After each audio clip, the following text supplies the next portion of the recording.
السلام عليكم، صباح الخير أيها الشعب العظيم، أسأل الله أن تكونوا في خير وسلامة. هذا الفيديو بعنوان كيف نجحت في الكود السفن، يعني كيف هلا هي الساعة 8 مثل ما انتم شايفين، وركزوا منيح. الساعة 10 اليوم 10 بالشهر جوية، يوم الجمعة. الساعة 9 عندي امتحان في DML هو بيكون يعني مو DDTM، هو بس بيكون تابع لها، يعني بس هو مخصص للزافير ماريتيم. اسمها بيكون ديليغاسيون à la mer et au littoral، هذا هيك بيسموه، مخصص للأمور البحرية والسواحل. فالامتحان راح يكون هناك. امتحاني الساعة 9. انتم هلا راح تقولوا انه الساعة 9 امتحانك وعم تصور الفيديو الساعة 8، وكيف يعني لسه ما راحت الامتحان وعم تقول ناجح؟ لا، ان شاء الله باذن الله تعالى. القاعده هذا الفيديو نصائحي وتجربتي للكود السفن نفسها راح تكون يعني نصائحي للكود السيارات. النصيحه اللي دائما عم بحكي لكم اياها هي بتكون دائما تدربوا لحتى تجيبوا الصفر من الاخطاء. يعني مثل ما انتم شايفين هون، هاي بعض السيري اللي انا ساويتهم، بعض التدريبات، 30 سؤال على 30 سؤال، يعني صفر من الأخطاء. وكمان مثل ما أنتم بتعرفوا ما كورب دو شو بسموه بروغراسيون، هاي السلم المنحني التقدم، هاي لصقة فوق، يعني تدرب بشكل مو طبيعي حتى تتجاوز منطقة الخضراء. فهون إذا أنت ما تكون واثق من نفسك أكيد ما راح تجيبها، بس لكن الحمد لله نسأل الله التوفيق. الساعة 9 امتحاني، اللي ما مصدق طبعا هذا هو الكونفيكاسيون، هذا هو الساعة والتاريخ. نسأل الله التوفيق. النتيجة ما بعرف ايمت، بجوز يوم السبت، السبت هن مسكرين، بس بجوز اليوم المساء أو يوم الاثنين. على كل حال ما بعرف الفيديو ايمت راح ينزل، راح أحكي لكم بعدها تجربتي عن بالضبط الكود السفن. يعني راح تكون نصائح مهمة جدا لك إذا أنت الشخص عم تتدرب كود السيارات. خلونا نروح على مدينة أوغي. الامتحان راح يكون في مدينة أوغي، بعيدة عني نصف ساعة، فراح نروح لهونيك ونجهز حالنا إن شاء الله.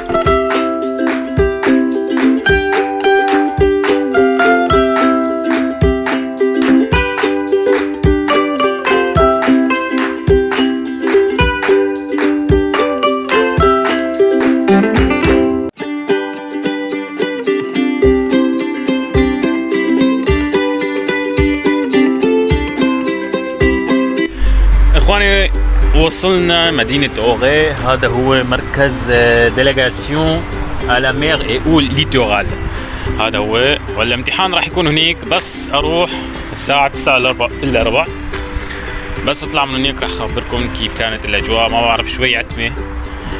يلا نسأل الله التوفيق والسلام عليكم أصدقائي. وأخيرا خلصنا الامتحان. المعلومات الأسئلة كانت رائعة جدا، يعني الحمد لله سهل، بس كان في عندي مثل ما يقولوا الفرنسيين جي دو تخوا كيستيون، كان في عندي شك بسيط بسؤالين بس، ولكن يعني خلينا نقول حتى ولو السؤالين كمان أخطاء، يعني إن شاء الله على الحالتين ناجح. هلا كثار راح يحكوا لي، يعني السؤال الأول اللي راح تسألوه، ليش أنا مثلا قدمت على بيرمي باتو؟ شو هو السبب؟ أول شيء بتعرفون للغة الفرنسية، وكمان أنا قريب على البحر، مقاطعة أو محافظة موربيون بيكون على البحر، فمشان صيد السمك وأيضا الوزير، وكمان اللغة الفرنسية أنت بدك تجرب أمور أخرى. نصائحي هلا راح استنى النتيجة ليوم الاثنين، ما بعرف يوم بالمساء ما بعرف، بس اكيد يوم الاثنين راح اشوف ان شاء الله كم خطأ يكون. ما بعرف اذا راح يعطوني الاخطاء، اعتقد راح يعطوا كم هن الاخطاء كانوا. راح نحكي عن موضوع شو هو الفرق الكود دو باتو اوبسيون كوتي و بيرمي نورمال بيرمي بي دو فواتور. راح نستنى النتيجة ليوم الاثنين. اخواني كمان رجعنا معكم. اليوم هو 18 الشهر، بعد الامتحان ب8 ايام. هو اعطوني النتيجه شفويا فقط، يعني بعد المساء، يوم الجمعه المساء، انه انا ناجح، بس قالوا لي بدك تنتظر attestation de reçu de l'examen. فهون كود السفن هن ما بيعطوك كم اخطاء سويت، بس فقط بيعطوك اتستاسيون دو غوسو دو اكزامان. هي الورقه اللي خلتني اتاخر لنزل هذا الفيديو. هذا الفيديو هلا كتار راح يحكوا هذا منزل الفيديو بس هيك انه تقول انا حصلت على بيرمي اوبسيون كوتيي بيرمي دو باتو السفن يعني. لا، راح اعطيكم نصائح طبقوا، يعني هو دائما كل النصائح اللي بعطيكم اياها بعيده بكرره، بس اتمنى بانكم تطبقوها. اول شيء البيرمي راح احكي لكم شو الفرق بيناتهم. بتعرفوا بين الفرق بين السفينه والسياره هو بيكون بين الفرق بين الكهرباء والمي. المهم الاوبسيون كوتيه اول شيء في 4 انواع للبيرمي باتو، 4 انواع. انا سويت النوع الثاني يلي بيسموه بيرمي اوبسيون كوتيه بليزونس. بيرمي اوبسيون كوتيه هذا بيعطيك يعني القاعده هن بيكونوا مثلا بيقولوا عندي ماكسيموم 6000 ابري. 6000 ابري شو هو الابري؟ الابري هو بيكون المنطقه اللي شايفين مثل هون اماغي لو باتو، هن حاطين مو مويه اماغي لانه هن حاطين مربطينهم مو مويه مو موياج. موياج انت لما بتنزل السنجير بتعرفوا السنجير اللي بينزل لاسفل النهر اسفل البحر عفوا مشان يثبت السفينه. لا، هون بيكون منطقه لكل السفن بكل سيكوريتي بكل امان بيوقفوا السفن هون. فهون هون بيسموه ابريد. فمن هون الى 6000 ابريد هو 1000 ماغا. 1000 ماغا بيكون يعني كم متر، كم كيلومتر مثلا او كم متر، بيكون 1852 متر. اذا بتحسبها انا مثلا شهادتي الاوبسيون كوتيه بيسمح لي انه اسير ماكسيموم ما لازم اتجاوز 6000 ابري، يعني 11 كيلومتر ونصف او تقريبا 12 كيلومتر. فهون المسافه ممتازه جدا، مو من الميناء، من المنطقه او الابريد اللي انت بلشت فيها تنطلق السفره تبعك. فهون هو السؤال الاخر يلي راح تسالوه انه طيب كم عدد الركاب يلي انت يسمح لك شهادتك السفينه؟ عدد الركاب انليميتي يعني غير محدد. وايضا كمان الاوبسيون كوتيه هلا اي شخص فيه يسوق سفينه الموتور تبعه اقل انفيريور دو 4.5 وات، يعني اي شخص فيه يسوق، يعني تقريبا هو بيكون 6 شهور بس. ولكن اذا انت بدك تسوق سفينه اكبر فانت مجبور تسوق مثلا حسب البيرمي اللي انت مسويه. فهون 4 انواع هن بيكونوا بازيك، بيرمي بازيك هو 2000 ابري، بعدين بيرمي اوبسيون كوتيه 6000 ابري اللي مثل انا اللي سويتها، وبعدين بيكون سومي اوتوريير بيكون من الصفر ابري الى 60000 ابري. الاخر شيء المستوى الاكبر شيء هو بيكون ان شاء الله يعني بعد سنوات اذا في عندنا امور ثانيه بتختلف بامكاننا نساوي هاي كمان، بيسموه اوتوريير. اوتوريير هذا بيكون يعني بامكانك تتجول حول العالم جميعها يعني، وبيكون انليميتي يعني من 600 ماغا الى لا نهايه، يعني فيك تجول حول العالم. المهم راح اشرح لك شو هن الفرق بين الكود السفن وكود الماطور عفوا السيارات.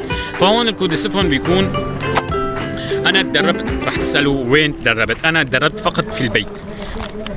قرات 3 كتب، هذا اول شيء الكتاب الاساسي، هاي كمان شهادتي. اعتبارا من الاسبوع القادم العملي انا ما راح نزل فيديو عن العملي لانه العملي بيكون فقط الكود او البيرمي باتو هو فقط بيكون عندك الكود، ما في عندك امتحان العملي هو فقط في ساعتين. فانا الجمعه القادمه عندي ساعتين عملي بينتهي. هاي هي شهادتي لمده شهر واحد، لانه الشهاده السفن بيتاخر شهر كامل. فهاي انا بامكاني اسوقها مكتوب عليها، شايفين اول صوره اسمي ومثل بيكون مثل رقم ان او بي اش بس ولكن مو هو، وجميع المعلوماتي. وهي كمان مطبوعه فيها ملزوقه فيها كيف انا نجحت في كود السفن. هاي اجباري اذا انا بدي سوق من اعتبارا من الاسبوع القادم بامكاني اسوق سفينه، هاي بتكون شهادتي. هذا الكتاب كله لازم اجباري عندي. وخلفها في الصفحه الثانيه هاي مكتوب اليوم الجمعه ان شاء الله الاسبوع القادم الجمعه القادمه 24 شهر راح اروح على العملي في مدينه اخرى بعيده عني ساعه ونص. هنيك الاستاذ بيشرح لي وانا بسوق اجرب يعني، بس هو فقط العملي عفوا. الى الامام غوكول كامون جو في ستاسيوني او اماغي لو باتو، مثل هدول مثلا، هدول اماغي في موياج كمان. اذا شافك انت تعلمت، في عندهم قوانين سيكوريتي مثلا اوم دو لا بيرسون دو لا مير، مثلا كيف تنقذ هذا الشخص اللي هو في المي في البحر، في الطريقه اللي بتستخدمها كيف بدك تنقذ هذا الشخص. فقط هذا الشيء. بعدين هاي هي شهادتي لمده شهر، لازم يكون في عندي اجباري داخل السفينه، وكمان في اوراق اخرى لازم يكون في عندي داخل السفينه. المهم كود السفن هو عباره عن 30 سؤال كل سيري في الامتحان، مثل ما انتم عم تشوفوا يعني بالامتحان بالسيري تبع السيارات 40 سؤال، فهون كمان 30 سؤال. نسبة النجاح لازم يكون في عندك 5 أخطاء ماكسيموم، يعني 25 سؤال جواب صح يعني. المهم شو هن الأمور الصعبة؟ كله فيه صعب. الحلاوة الفرق بين اثنيناتهم، كود السفن أصعب من ناحية الرجل، يعني القوانين عندهم. فهون ما فيني اشرحكم كامل شو هن حاطين بالسفينه، ومشان يعرفوا انه هاي السفينه ما بتشتغل او شيء. المهم في انواع، في 18 قسم في كود السفن. الاقسام يعني لازم تحفظ الباليز الكرة الارضيه، لازم تحفظ الجغرافيه تبع كرة الارض. في كرة الارض مقسومه الى قسمين، ريجيون A وريجيون B. اكبر ريجيون هو ريجيون A اللي نحن فيها، هي كل دول العالم، فرنسا والشرق الاوسط، وكمان جميع دول فقط الا امريكا الجنوبيه والشماليه، وايضا الصين واليابان. هدول بيكون ريجيون B.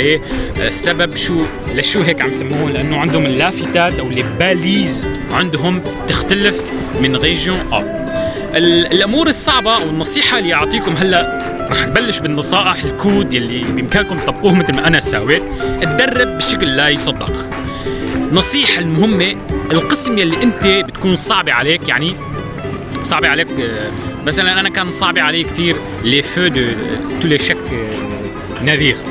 كل سفينه اضواءهم صعبه كانت علي. كل سفينه بتعطي وظيفتها، سفينه الصياد، سفينه البوليس، سفينه نقل النفط، سفينه النقل السفر مثلا. هدول يعني الاضواء في الليل كان صعب علي، بس الحمد لله ضغطت على حالي. انت لازم اي قسم يعني تكون صعب عليك تدرب بشكل جيد، راح تجيبه ان شاء الله. المهم كمان شو بدي اشرح لكم، اذا ما بعرف اذا اخذت. المهم دربت البيت 3 كتب كانوا، كتابين اللي انتم هون عم تشوفوه، وكمان هذا الكتاب قرأتهم بالبيت جدا يعني الحمد لله. الكونفينمون كان بيساعدني جدا الحمد لله، يعني خلصت 3/4 الكود، وبعدها تأخرت كتير، ضليت في كود السفن 4 أشهر تقريبا.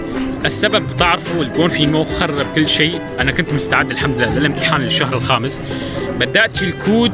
طبعا اشتريت كتاب قديم بالسنة الماضية عن السفن، بس طلع هذا الكتاب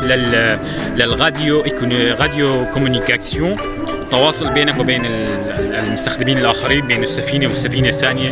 يعني ما استفدت منها شيء، بس الحمد لله من شهر الثالث 10/3 بلشت فيها، خلصتها يعني نهاية الكونفينمون، دربتها منيح. بعدين راجع المعلومات لحتى يتمكن وما ينساها، ولحتى اجاني موعد وجبتها الحمد لله.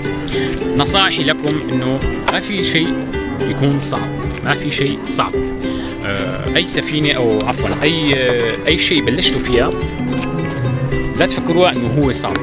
المهم هون وصلنا لنهايه الفيديو. حبيت بس احكي لكم تجربتي عنها، ونصائحي انه ركز على اي قسم موجود في الكود السيارات او قسم اخر يعني شو ما كان تدربت، اي شيء صعب بتشوفه نقطة ضعف تبعك ركز عليه كتير.